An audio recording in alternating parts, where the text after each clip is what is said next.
Hey, good evening there, YouTube land. It's Tommy again, talking with Tommy. Thanks for coming back and watching my videos. I'd like to also thank and give a shout out to the new subscribers.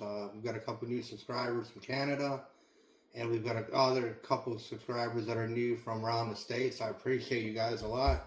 Thanks for listening to what I got to say. It means a lot.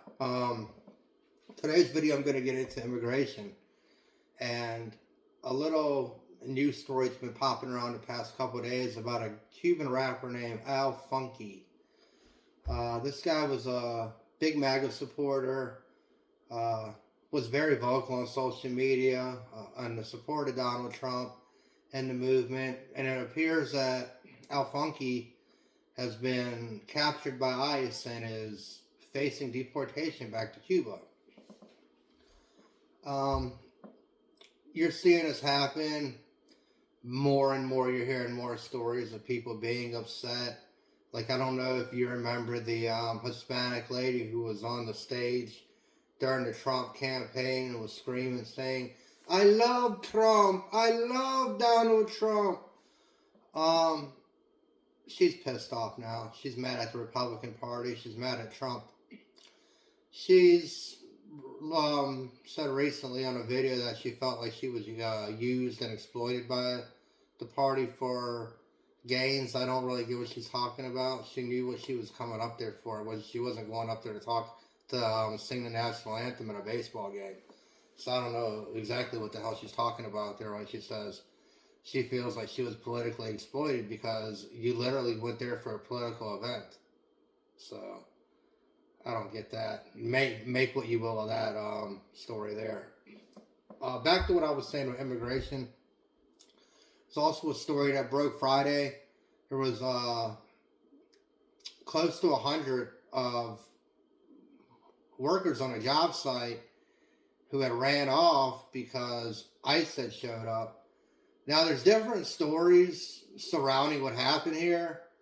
There's people saying that there was only a couple of weeks left on the job, and it was actually the contractors who called ICE on these guys to not have to pay them for the last 2 weeks. I don't know about that, like I said, but somebody definitely dropped a dime on these guys, and there's a video running around there where these guys are literally running from the job site to try to avoid ICE.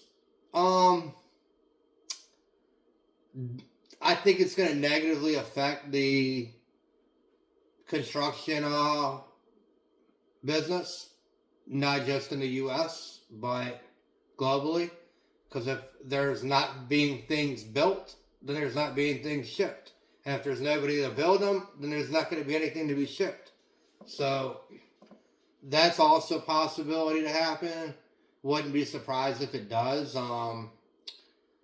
Wouldn't be surprised if a lot of people who own construction businesses are struggling right now to keep anybody on, or having problems trying to keep people to show up to work.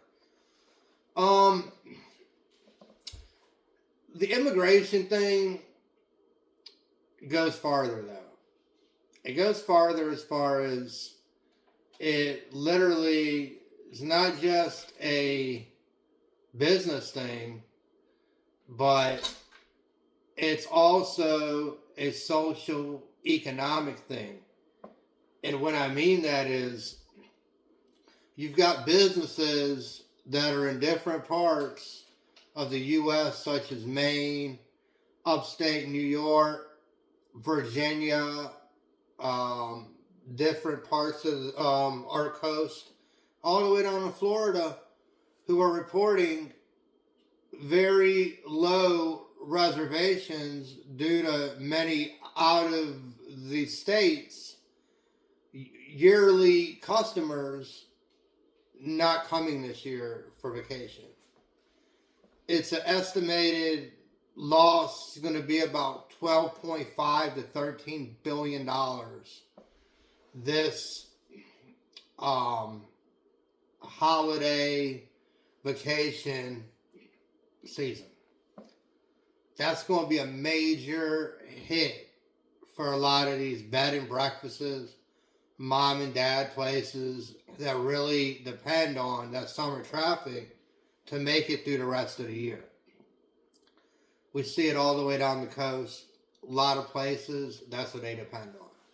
They open for the 6-7 months out the year, then they're closed, but they're still having to pay their rent and all their fees and electric for the building that they run yearly, even though it's not in operation for those few months out of the year, which a lot of people forget about, and they neglect to take that big issue in the matter when it comes to running such a place like that.